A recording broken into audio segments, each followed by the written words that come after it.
뉴스 속 경제 이슈는 더 쉽고 깊게, 최신 고용 동향은 더 빠르게 전해드리는 고용브리핑 365 시간입니다.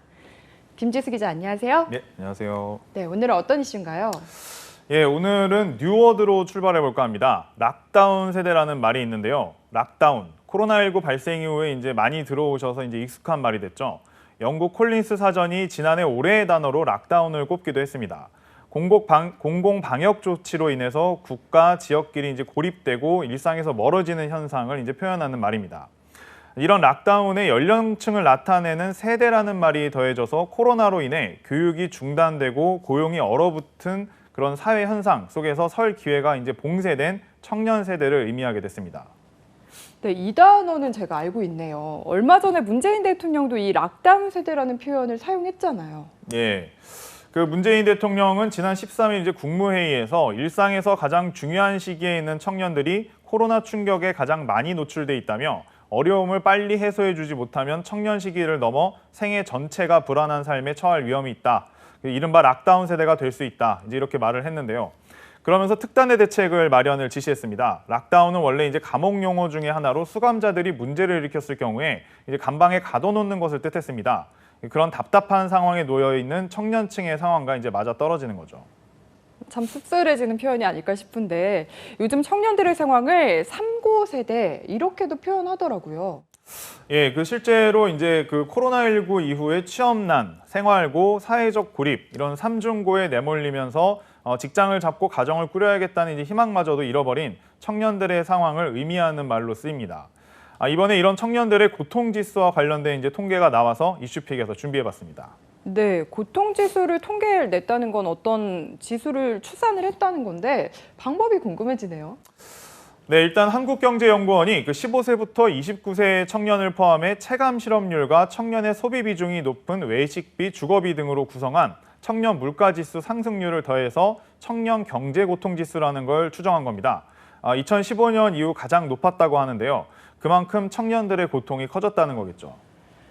네, 그렇다면 구체적으로 청년들의 경제 고통 지수가 어떻게 나왔는지 저희 하나씩 들여다볼까요? 예.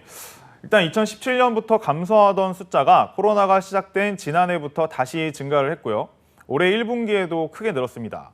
어떤 부분에서 청년의 고통이 가장 컸나 이제 좀 더 자세히 들여다보면 고통지수의 기준 중에 하나인 청년 체감 실업률이 역시 발목을 잡습니다.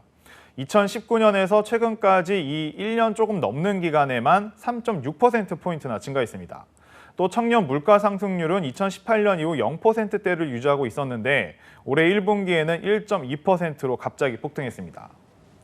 네, 수치만 봐도 현재 청년들이 얼마나 힘든 시기를 보내고 있는지 좀 체감이 되는 것 같은데 이렇게 실업률이 높으면 당연히 소득도 줄어들 수밖에 없겠죠? 예, 그렇죠. 그 근로자로 고용돼서 받는 소득인 만큼 4년치 이제 평균을 내보면 모든 연령대 중에서 29세 이하 가구주만 유일하게 감소했습니다. 근로소득은 60세 이상이 가장 많이 늘었고 40대와 30대가 이제 그 뒤를 이었습니다. 이렇게 모든 세대가 이제 증가하고 있는 상황에서 유독 29세 이하만 마이너스를 기록한 겁니다. 네, 이렇게 소득도 줄고 또 아르바이트 자리도 줄어들다 보면은 쓸 돈은 있어야 하고 대출 받은 경우도 많을 거 아니에요. 빚이 좀 많이 늘어나고 있다고 하더라고요. 예. 그렇죠. 이제 청년들의 자산 대비 부채 비율도 이제 크게 증가하고 있는데요. 2015년에만 해도 부채 비율이 60대 다음으로 낮았습니다. 그런데 2017년 이후부터는 모든 연령대를 통틀어서 가장 높은 수준으로 올라갔고 다른 세대들과 이제 점점 더 벌어져서 지난해 같은 경우에는 32.5%로 큰 격차를 보였습니다. 그 부채가 증가하는 속도가 이제 너무 빠른 데다가 자산 증가가 이걸 따라잡지 못하고 있는 거죠. 네, 주머니 사정은 계속 악화하고 기존에 남아있는 자산조차 지키기 어려운 상황이네요. 그렇습니다. 그 자산에서 이제 부채를 뺀 순자산이 2015년에서 지난해까지 얼마나 이제 변화가 있었는지를 보면 순자산이 1억 원 넘게 증가한 40대를 포함해서 전 연령대가 이제 플러스를 기록하고 있는데요. 그런데 여기서도 29세 이하만 132만 원 감소했습니다. 이 조사가 지난해 초를 기준으로 한 것을 비춰보게 되면 코로나19 영향은 아직 반영되지 않았다고 할 수 있는데 실제로 지금은 청년들 사정이 더 악화됐을 가능성이 높습니다. 네, 상황이 이렇다 보면 청년들이 이제 아예 취업 의지 자체도 꺾이지 않을까 싶은데요. 니트족이라는 말이 원래 있긴 했는데 요즘 부쩍 또 많이 들리더라고요. 그렇습니다. 이제 코로나19로 이제 고용 환경이 나빠지면서 이제 취업에 의지가 없이 그냥 쉬는 청년들, 이른바 니트족이 크게 늘어났습니다. 15세에서 29세 청년들 중에 올해 1분기를 기준으로 취업 준비를 포기하고 그냥 쉬었다. 이런 사람들이 45만 3천 명에 달했는데요. 특히 저출산 때문에 청년들의 인구가 매년 감소하고 있는데 청년 인구 중에서 쉬었음 인구가 얼마나 차지하는지 계산을 해보면 2015년 1분기에는 3.6%였습니다. 근데 올해 1분기에는 이게 5.1%로 증가했습니다.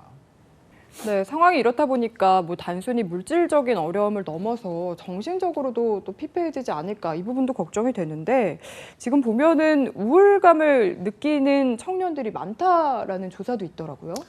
그렇죠. 아무래도 이제 사정이 좋지 않게 되면은 마음도 약해지게 되는데 그 잡코리아가 지난달 20에서 29세 청년 607명을 대상으로 이제 설문조사를 해보니까 10명 중에 8명, 그러니까 501명이 평소 우울감이나 좌절감을 이제 겪었다고 이제 답했습니다. 그 한국 청소년 정책연구원에 따르면 청년층 은둔형 외톨이가 13만 5천 명에 이른다고 하는데요. 이 중에는 20대 청년이 상당수를 차지하는 것으로 추산됩니다. 스펙을 갖추기에 또 많은 공을 들이고 또 사회에서 설 자리는 찾지 못하고 청년들의 좌절은 우울증 환자 급증으로까지 이어지고 있는 현실입니다. 네, 이런 청년들의 어려움을 개인의 책임으로 돌려서는 안 될 것 같은데요. 정부에서 어떤 특단의 대책이 마련돼야 할 것 같습니다. 그렇죠. 이제 정부도 이제 지금까지 해온 것 이상으로 무언가 적극적인 이제 재정 지출을 통해서 취약계층과 이제 고용 유지, 그 일자리 창출 이런 데 이제 더 노력을 하겠다. 이제 그런 입장이기는 합니다. 전문가들은 코로나 장기화로 인한 어려움을 겪고 있는 청년들의 문제를 취업 이행기의 일시적인 문제로 접근해서는 안 된다고 지적을 하는데요. 청년들이 극심한 취업난을 겪는 한편 또 기업들은 기업들대로 또 구인난을 또 호소하고 있죠. 청년들이 선호하는 IT 분야에서도 이제 인력난이 심해진 상황인데 다양한 직업교육 프로그램을 만들어서 이 같은 어떤 수급의 불일치를 해결해야 한다는 조언이 나옵니다. 네, 과거에는 낭만이라는 단어가 가장 잘 어울리는 세대가 청년층이었는데 지금은 너무 옛말이 돼버린 현실이 서글프기만 합니다. 오늘도 김지수 기자와 함께했습니다. 고맙습니다. 감사합니다. 지금까지 고용브리핑 365였습니다.